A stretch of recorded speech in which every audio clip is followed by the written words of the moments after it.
Welcome back, everyone, to Brown Bag Bets, powered by BETSPERTS, where your daily dose of quick hit handicapping and sports betting picks. I'm Alex Christenson. Joining me, as always, looking excited and ready to go, Mr. Andy Molitor. How are you, bud? It's hump day. Yeah, golf. Boy, my brain is just mush already today. Golf tomorrow, the playoffs start again. The worst playoffs in all of sports, but it's still really fields. Like, these are going to be good fields for the next 3 weeks. We're going to have some fun there, getting closer and closer and closer. Yeah, that was pretty solid. Jabor was good, even though it took 3 sets there. Just kind of a tough day with the rain and everything. Our Coco golf over 2.5 sets. I'd bet that again, but it kind of went one of the ways I thought it would go. Coco quickly. She just continues to look good. I'm excited to see her play Osaka today. Yeah, that'll be a good one. Have thought about watching tennis, especially women's tennis. Today is a great day for that, and we'll talk some more about some matches later. But tennis was pretty fun yesterday, and today should just be a great day of tennis, although we had just a few picks. Just a couple. And yeah, hopefully the weather clears up down there. And we'll probably play some in Chicago. Lovely week in Chicago. It is Wednesday, which means it's Win Total Wednesday. I did mention how boring the Bengals were, and yet I'm going to talk about them some more. And before we even get to this graphic, well, fuck it. Let's just bring up the graphic because I'm going to be Dutch. So if you can't get a line you want and you have enough books, sometimes you need to Dutch. And a good example of this is I know people who wanted like a no on a team to win the division, maybe a favorite who is a presumptive favorite, a minus 300 to win their division in baseball, football, whatever. You can, if somebody isn't offering a no on that, well, you can just bet all the other teams. And that's kind of betting the no. And there's calculators online that can help you figure that out. You can, let's just say the Packers to win the division, the NFC North. Well, if you wanted to bet no, you would bet the Vikings, the Bears, and the Lions, but at varying amounts. And again, there's calculators that can help you out. You'd bet a little bit on the Lions at a long number, a medium amount on the Bears at their number, and then slightly more on the Vikings, as I think they are the second favorite. And you can, you can say, I want to bet $100 on this, and a calculator flesh that out. So you can see on the screen, I've done this. I've actually did 2 of these for the Bengals, and WynnBet are kind of worked out since they sponsor us, and this is the Win Total Wednesday. They are one of the only books I'm seeing that is offering this exact win total amount. So I think they had like 0 through, within reason. I don't think they had a 17 win total price for the Bengals. Like it was 0 through 10 maybe. So you can bet that they'll win exactly 0, exactly 1, exactly 2. On the screen here, I have an exact under 2.5. Essentially, this is an under 2.5 extreme alt. I said I wanted to stake 100 just for ease of use, so you'd be easy to look at, and that it'll show you in the calculator. No matter what happens here, the bet is essentially a synthetic under 2.5, paying out about 10 to 1 plus 1048. So you can see 200 to 1 to be winless. You put 571 on that, 2250-ish on 50 to 1 at 1 win, and $77 on 15 to 1 to win 2 wins. No matter what happens, if one of those 3 events occurs, you have won your bet. The cumulative 3 bets payout plus 1048. And then I did do another one at 3.5. It's pretty much the same thing, except the amounts switch up a little, where you'd bet 0, you bet 1, you bet 2, and then you just have to add the 3rd win in there as well. And the amounts will change. You can create a synthetic under 3.5 that paid out plus 388. So under 2.5, under 3.5, and really, if you don't have these, I'm still fine just betting some of the 4.5, 5, 4.5. I think the synthetic number is pretty close to the alt number you're going to find in the markets. There are some people offering under 4.5. You can get about plus 170. You should get plus 170, plus 180 for that. And I'm also fine with the, just doing the under 5.5, the normal price too. But I like some alts on this just based on things we talked about last night with the schedule, the fact that they didn't really improve anywhere they needed to improve. Like the defense is pretty static. The receiving core was already good. They added to that. The line is not going to be great. And we're worried about Burrow possibly not being as quick to recover as he thought. So now you can see here on the screen, the amounts just changed slightly for under 0, 1, 2, and 3 wins. Again, if any of these 4 bets hit, the total $100 you pay is going to pay you out 488 with your stake return for a profit of, $388. So synthetic unders plus the regular under today on the Bengals be fading this team a little in the season long market. Yeah, I like this. I mean, this is essentially what I do when I build those outright portfolios, just kind of Dutching everybody together. Dutchin. Learn about Dutchin today. Yeah, and Patrick says Daniil Hunter can have a field day week 1, sack props. Yeah. I'm worried about Joe Burrow. I want Joe Burrow not to get hurt this year. I'm not super hopeful. I'm putting that at 50-50 again that he misses time. Cincy and Chicago, what is the weather update? You are a former weather prognosticator. What is it looking like in northern Kentucky today? I think we're going to get some tennis in today. I looked a little bit earlier. The chance of rain was fairly low, but it's kind of a weird time of the year there. There's a chance, something could pop up, but I think we kind of get through today. There was a chance of thunderstorms maybe late, so there might not be like a 10, 11 o'clock kind of match. We'll see what happens there, but fingers crossed. We should have some tennis. We got a couple bets in Cincinnati. Again, these are all this afternoon. I think we're pretty much at this point, everybody should be playing every day for the rest of the week. Jennifer Brady -3 games. You can find 2.5s. I'd rather have the 3 if you have the option there at less juice, but 2.5 is fine as well. She's playing Helena Ostapenko. Ostapenko, a very solid player, someone who can achieve a very high level, but has struggled a little bit on hard courts, especially in the return to hard courts over the last couple of weeks. Jennifer Brady, before having a foot injury during the clay season, was generally regarded as one of the 5 to 10 best hard court players. She looks to be healthy. She played great in that first match. It looks like she's kind of back. So happy to lay the 3 games there with her. If she does win this match, I think it's by quite a bit. So should be able to cover that. Speaking of injury, Jill Teichmann back. Kind of been struggling off and on all year, dealing with her fitness. Looked, again, very good in her first match. She plays Bernarda Pera. Pera, somebody who took advantage of a less than stellar Rebecca Peterson yesterday. Kind of continues to stumble through this tournament. I believe she came in as a qualifier. I'm not sure if it was a lucky loser, but again, Teichmann, the much better player here, starting to find her form, and similar to the Brady match here, I could see maybe Pera winning this match, but if Teichmann wins, she covers this 3 pretty comfortably. And honestly, there's some situations she might win the first set like 6-1, 6-0, and then lose 2 tiebreakers and lose the match. We might actually be able to cover this in a loss or something goofy like that. So one of those times where the spread is kind of to our advantage. And then in Chicago, it doesn't look like there's any issues there from a weather perspective. Again, this is a lower level tournament. You might have to look at WTA Challenger or Under Challenger or something else like that to find this at your book. But on Lee, you should be able to find right around -130. She's playing Oceane Dodin.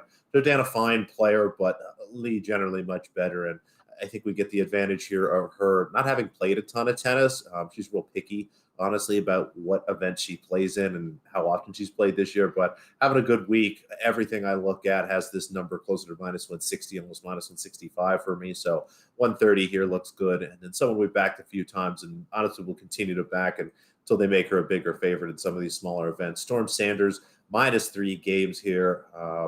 She's playing for Varya Gracheva, someone, a solid player here, but again, I have Sanders a 4-game favorite here. Maybe even hang a cheap 4.5 if I was taking some bets on this. I think there's a great chance that Sanders kind of wins by a lot here. So a couple spreads, 1 money line for us. I'll bunch of tennis today. You're looking to book action? Is that what you're saying? Are you going to start setting tennis lines? I like that. I like that you have some confidence in your bookmaking ability.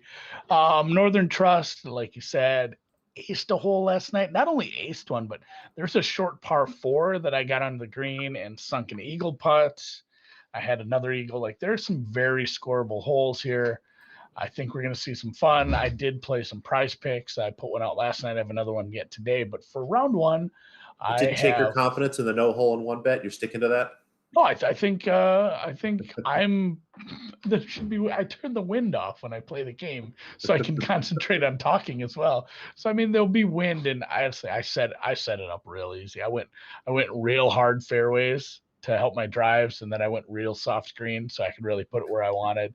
And I mean, you can sit there and just put spin on the ball if you want. It's super easy to have with. So yeah, I do think we'll see low scores. Probably not a lot of 60s. I think I shot a 60 or 61 for new course record obviously. But yeah, Charlie Hoffman, somebody I talked about last night. I called him older, fatter Victor Hovland based on the style of game he's been playing and what he's been good at.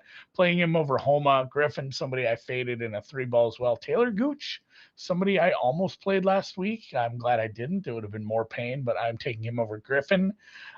Lanto Griffin, now that we know his first name for sure. And Seamus, winner of Outright earlier this week.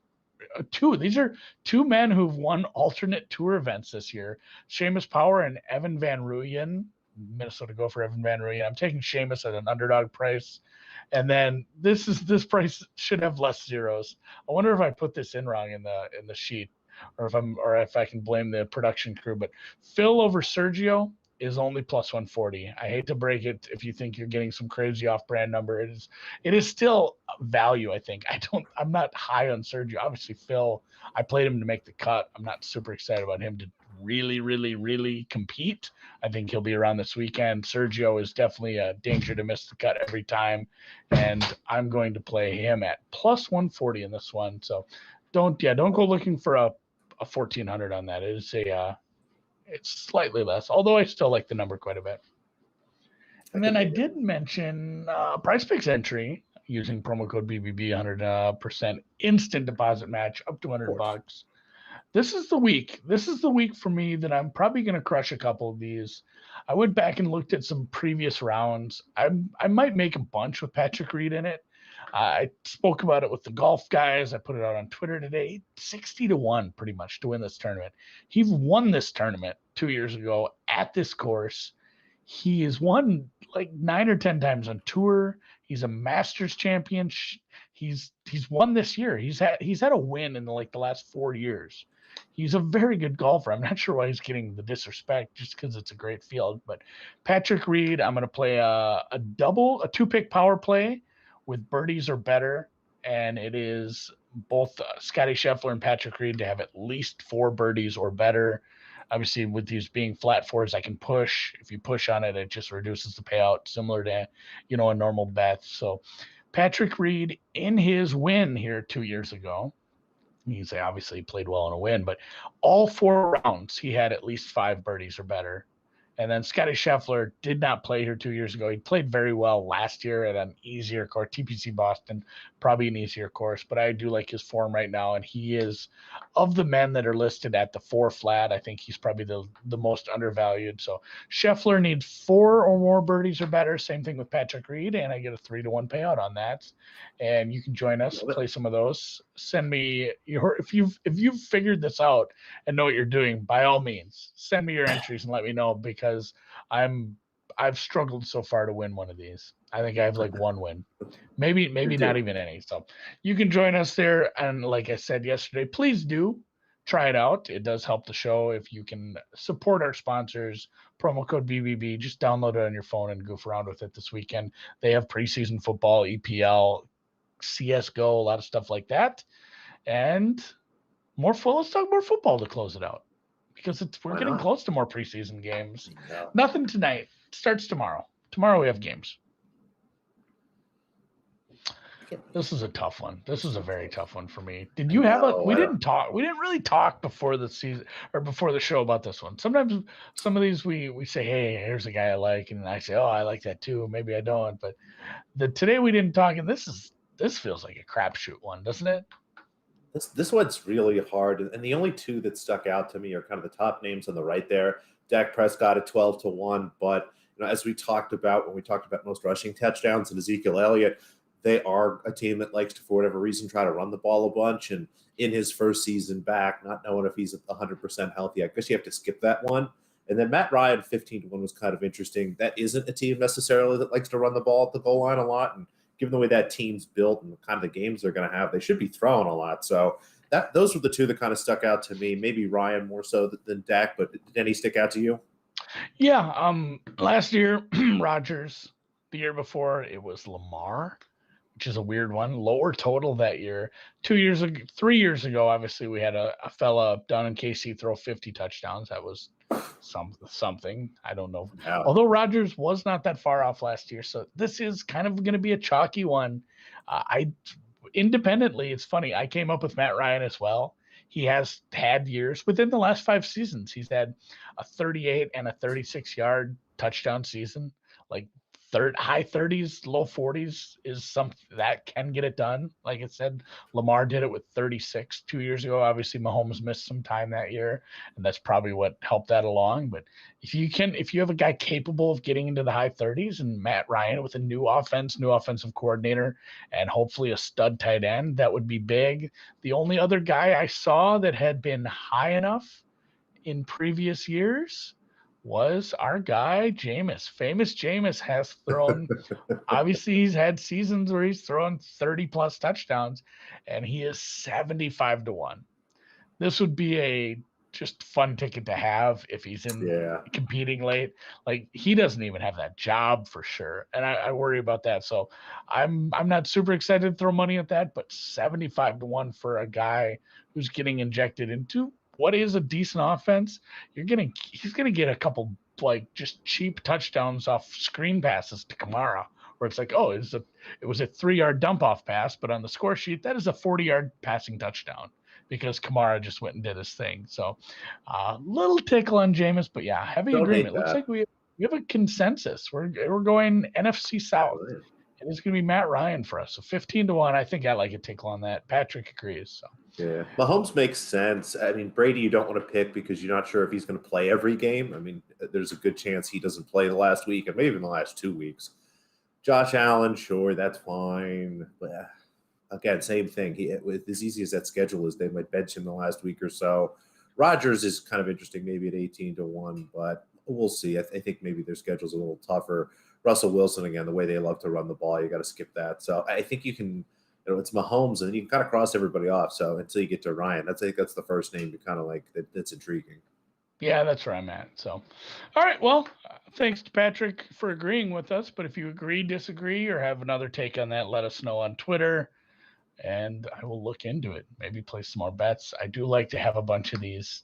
I'd rather have a bunch of these than anything else. I like award and like superlative bets like this. These are fun. So, and if you do want to make those bets, those odds are courtesy of our sponsor, WynnBet, where you can get your $500 risk-free bet, which you should absolutely not place on a season-long bet. Take that and bet it on something. If you get a risk-free bet, you bet it on something that finishes today. Don't take that and put it out there for a long term. Put it on some tennis. Put it on your favorite baseball underdog tonight. And the links to that are obviously up on our Twitter as well. Follow us at BrownBagBets. Like, subscribe, rate, thumbs up on YouTube, and have a great Wednesday, huh? See you tomorrow.